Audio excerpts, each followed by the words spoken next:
She was just a hungry little girl, clutching an empty stomach and a heart full of hope. All she wanted was to be seen, to be treated like any other child. But in a world where the color of her skin spoke louder than her kindness, her simple act of compassion became the spark for something extraordinary. One meal, one choice, and one moment would change everything. But what happened next, when a stranger's helicopter landed at her doorstep, was something no one could have imagined. It was a quiet afternoon in a small neighborhood, where people hurried past each other without much notice. Among them was Maya, a young black girl with a gentle spirit. Life for her was never easy. Her family had little, and most days she carried the weight of hunger like an invisible burden. Still, she tried to smile, finding joy in simple things. A ray of sunlight through the cracked window, the sound of children's laughter echoing down the street. Maya's world was small, but her heart was wide open. Every morning, she walked to school with a single piece of bread tucked into her pocket, a reminder of both struggle and survival.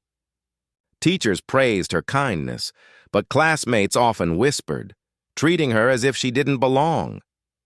It was the kind of quiet cruelty that cut deeper than words. On this particular day, Maya sat beneath a tree outside her school, holding her lunch. It wasn't much, but it was all she had. She looked around, unnoticed by most, her presence blending into the background, as if the world had decided she wasn't meant to be seen. And then it happened. Something small, almost ordinary, yet destined to unravel into something unforgettable. A lost little girl, crying softly, wandered near, hungry, frightened, and alone. Maya didn't know it yet, but the choice she was about to make in that moment would ignite a chain of events that reached far beyond her own doorstep, and bring the world's eyes directly to her. Maya held her small piece of bread tightly in her hands. It was supposed to be her only meal for the day, but when she saw the lost little girl crying, something inside her refused to stay silent. Without hesitation, she knelt down, offered the bread, and whispered, "Here, you need this more than I do." The girl's tears slowed, her tiny hands clutching the food with desperate relief. For a moment, it felt like the world softened. But kindness doesn't always shield you from cruelty. As Maya rose to her feet, a few children nearby began to laugh. Their voices carried the sharpness of daggers. "Look at her! She gives away food because she's too poor to matter." Others joined in, sneering, pointing, reducing her act of compassion into something to be mocked.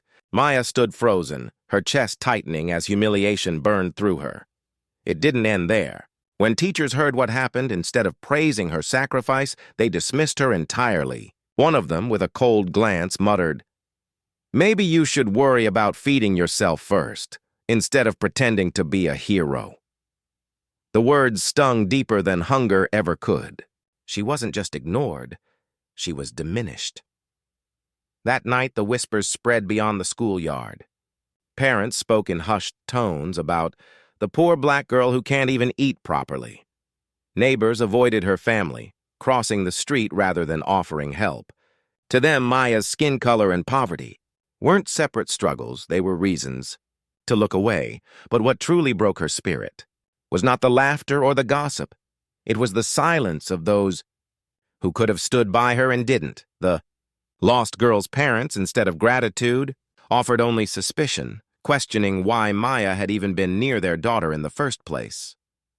It was as if her kindness had turned into an accusation. Day by day, Maya felt the weight of isolation grow heavier. She walked the same streets, but now every step echoed with judgment. At night, she lay awake wondering if kindness was a mistake.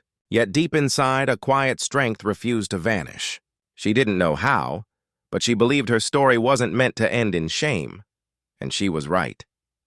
Because just when the world seemed determined to push her deeper into invisibility, something extraordinary was already in motion, something that would shatter the silence, break the walls of prejudice, and bring a sound to her doorstep that no one in the neighborhood could ignore: the roar of helicopter blades.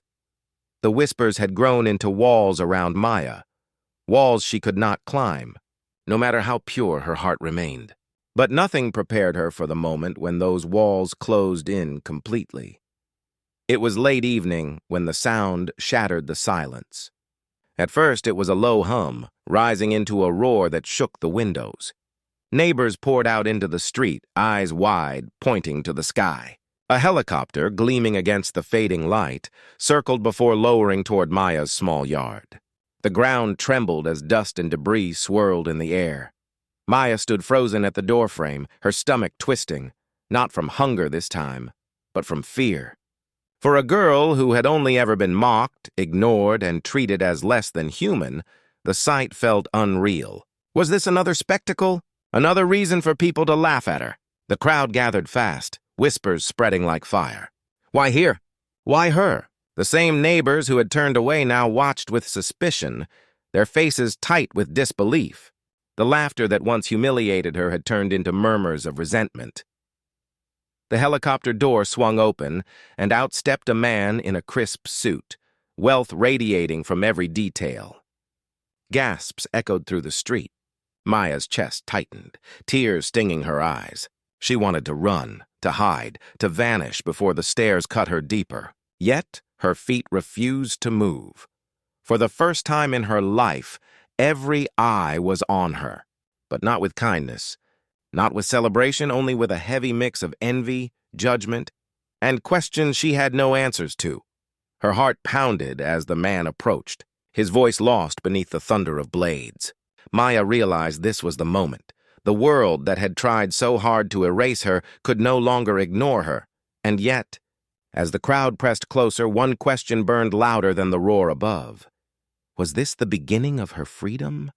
Or the start of something far more dangerous? The blades slowed, the dust settled, and silence finally fell over the street. What had begun with a hungry child's sacrifice now ended with a millionaire stepping into Maya's life. His presence was not about charity, it was recognition. He had heard about the little girl who gave away her only meal and refused to let her story be buried under whispers of shame. For Maya, it was more than food or gifts. It was the first time someone looked at her with dignity, not pity. Yet even as help arrived, the sting of what she endured remained. The laughter, the suspicion, the way her kindness was twisted into something shameful simply because of who she was. And that is the heart of this story. Maya's pain is not isolated. It mirrors what so many children of color experience every single day: acts of compassion overlooked, struggles ignored, humanity diminished by prejudice. Yes, Maya's life began to change that day. But the deeper truth is this: no helicopter, no millionaire can erase the weight of systemic injustice. Change doesn't come from one moment, it comes from us, from how we choose to see one another, how we choose to act when silence is easier. So as you sit here listening, ask yourself, how many more Mayas are out there, unseen and unheard? How many voices are silenced before they're ever given a chance? And most importantly, what will you do when you see it happen again?